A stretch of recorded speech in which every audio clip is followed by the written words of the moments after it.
இல்ல எனக்கு புரியல. ஏன் இந்த கம்பெனில வேலைக்கு எடுக்கிற ஹெச்ஆர் மட்டும் இப்படி இருக்காங்கன்னு சத்தியமா எனக்கு தெரியல. ஏன் அப்படி சொல்றேன்னா, இன்னைக்கு நான் ஒரு கம்பெனிக்கு இன்டர்வியூக்கு போயிருந்தேன். அந்த ஹெச்ஆர் வந்து இந்த வேலைக்கு அப்ளை பண்ணி இந்த கேண்டிடேட்ஸ்ல மட்டும் வள வள கொல கொலன்னு அவ்வளோ தூரம் இங்கிலீஷ்ல பேசுறாங்க. அவங்க கூட வேலை பார்க்குற கோலீக்ஸ்ல நம்மளோட கேவலமா தமிழ்ல பேசிக்கிறாங்க. இவங்களுக்குலாம் நல்லா தமிழ் தெரியுது. அப்புறம் ஏன் அந்த கேண்டிடேட்ஸை மட்டும் இங்கிலீஷ்ல பேசி பயமுறுத்துறாங்கன்னு எனக்கு தெரியல. ஒன்ஸ் அந்த இன்டர்வியூ ப்ராசஸ் கடக்கிறதுக்குள்ள அவ்வளோ தூரம் நம்மளுக்கு அப்படியே படபடன்னு ஆயிருது. Full and full A to Z English மட்டும் தான் எதிர்பார்க்குறாங்க. ஒரு டாபிக் கொடுத்து எந்திரிச்சு இங்கிலீஷ்ல பேசுன்னு சொல்லிட்டு அவங்க உட்காந்து நம்மளை பாக்குறாங்க, என்ன பேசுறோம் எப்படி பேசுறோம் அது இதுன்னு சொல்லிட்டு.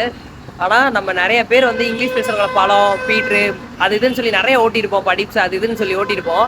ஆனா அதோட வேல்யூ எப்போ நம்மளுக்கு புரியும்னா, இந்த மாதிரி இன்டர்வியூல நம்மள 4 பேர் சேர்ந்து இங்கிலீஷ்ல பேசு அப்பதான் உனக்கு வேலைன்னு சொல்லும் போது தான் நம்மளுக்கு அது ரியலைஸே ஆகும், நம்ம பண்ணது தப்பு, நம்மளும் ஏதாவது ஒன்று கத்துக்கணும்னு சொல்லிட்டு.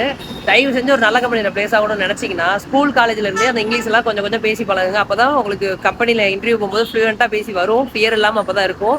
தயவு செஞ்சு ஒழுங்கா இப்பயே ஏதாவது கத்துக்க ட்ரை பண்ணுங்க. இப்படியே ஃபன் பண்ணிட்டு இருந்தீங்கன்னா லைஃப் வந்து ஒரே மாதிரி இருக்காது எப்பவுமே. அதனால முடிஞ்ச அளவுக்கு ஏதாவது கத்துக்க பாருங்க. உங்க ஃப்ரெண்டுக்கு இந்த வீடியோ ஷேர் பண்ணி ஒழுங்கா படிக்க சொல்லுங்க. அதே மாதிரி படிச்சு முடிச்சுட்டு வேலைக்கு போன இடத்துல நீங்க இந்த மாதிரி ஃபீல் பண்ணிருந்தீங்கன்னா கமெண்ட்ல சொல்லிட்டு போங்க. நெக்ஸ்ட் வீடியோல பார்க்கலாம். பாய் பாய்.